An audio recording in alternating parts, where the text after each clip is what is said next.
Matius 5. Apabila Yesus melihat orang ramai itu, dia naik ke bukit lalu duduk. Pengikut-pengikutnya berkumpul di sekelilingnya, lalu dia mula mengajar mereka. Berbahagialah orang yang sedar bahawa mereka memerlukan Allah. Merekalah yang menikmati pemerintahan Allah. Berbahagialah orang yang bersedih hati. Allah akan menghiburkan mereka. Berbahagialah orang yang rendah hati. Mereka akan menerima apa yang telah dijanjikan oleh Allah. Berbahagialah orang yang betul-betul mahu melakukan kehendak Allah. Allah akan memuaskan mereka. Berbahagialah orang yang mengasihani orang lain.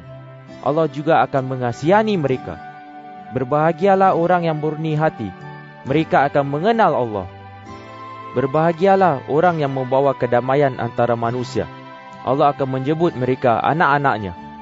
Berbahagialah orang yang menderita penganiayaan kerana melakukan kehendak Allah. Merekalah yang menikmati pemerintahan Allah. Berbahagialah kamu apabila orang menghina, menganiaya dan memfitnah kamu kerana kamu pengikutku. Nabi-nabi zaman dahulu juga dianiaya seperti itu. Bersukacitalah dan bergembiralah kerana Allah sudah menyediakan pahala yang besar di syurga untuk kamu. Kamu bagaikan garam dunia. Jika garam sudah menjadi tawar, garam itu tidak dapat menjadi masin lagi.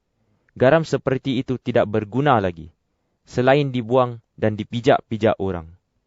Kamu bagaikan cahaya bagi dunia. Kota yang terletak di atas bukit tidak dapat disembunyikan.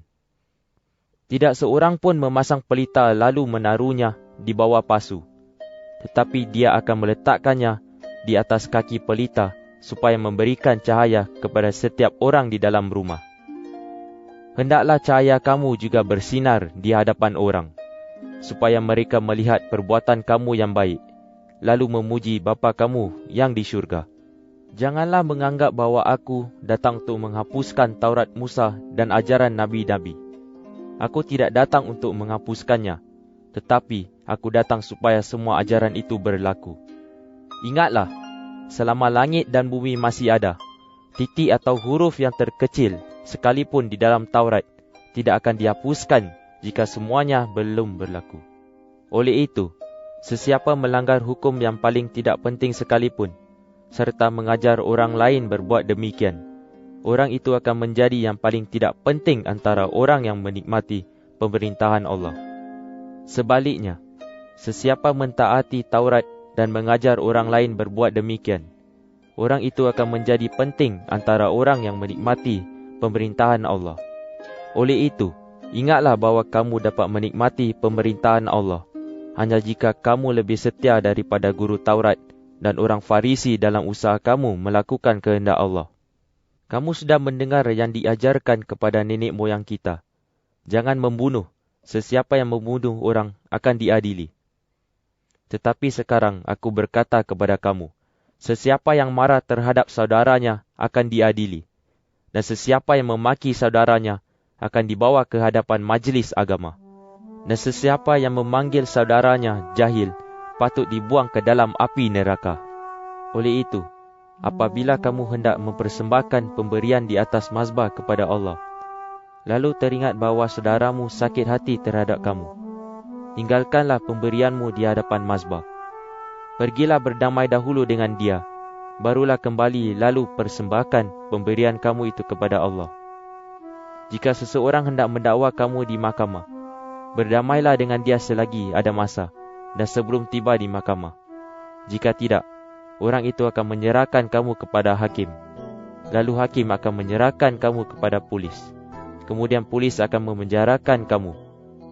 Ketahuilah, kamu akan tinggal di penjara sehingga kamu melunaskan semua dendamu.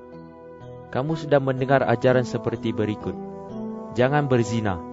Tetapi sekarang aku berkata kepada kamu, sesiapa memandang seorang wanita dengan perasaan berahi, orang itu sudah berzina dengan dia di dalam hati. Jika mata kanan kamu menyebabkan kamu berdosa, cungkilah dan buanglah mata itu. Lebih baik kamu kehilangan salah satu anggota tubuh daripada seluruh tubuh kamu dibuang ke dalam neraka. Jika tangan kanan kamu menyebabkan kamu berdosa, Potonglah dan buanglah tangan itu. Lebih baik kamu kehilangan sebelah tangan daripada seluruh tubuh kamu masuk ke dalam neraka. Ada juga ajaran yang mengatakan, sesiapa menceraikan isterinya, hendaklah orang itu memberikan surat cerai kepadanya. Tetapi sekarang aku berkata kepada kamu, sesiapa menceraikan isterinya, kecuali kerana perzinaan, orang itu membuat isterinya berzina jika wanita ini berkahwin lagi. Orang yang mengawini wanita yang diceraikan itu berzina juga. Kamu sudah mendengar bagaimana nenek moyang kita diajar seperti berikut. Jangan mungkir janji. Lakukanlah apa yang sudah kamu janjikan dengan sumpah di hadapan Tuhan. Tetapi sekarang aku berkata kepada kamu, jangan bersumpah sama sekali.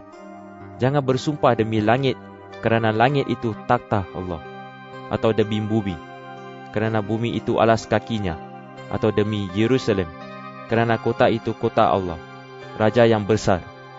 Jangan bersumpah bahkan demi kepala kamu, kerana kamu tidak berkuasa membuat sehelai rambut menjadi putih ataupun hitam. Cukuplah kamu berkata ya atau tidak. Kata-kata yang lebih daripada itu datangnya daripada iblis. Kamu sudah mendengar ajaran seperti berikut. Mata ganti mata, gigi ganti gigi. Tetapi sekarang aku berkata kepada kamu, jangan balas dendam terhadap orang yang berbuat jahat kepada kamu. Sebaliknya, jika seseorang menampar pipi kananmu untuk menghina kamu, biarkanlah dia menampar pipi kirimu juga. Jika seseorang mendakwa kamu di mahkamah untuk menuntut bajumu, berikanlah jubahmu juga. Jika seorang askar penjajah memaksa kamu mengangkat barangnya sejauh 1 kilometer, angkatlah barangnya sejauh 2 kilometer.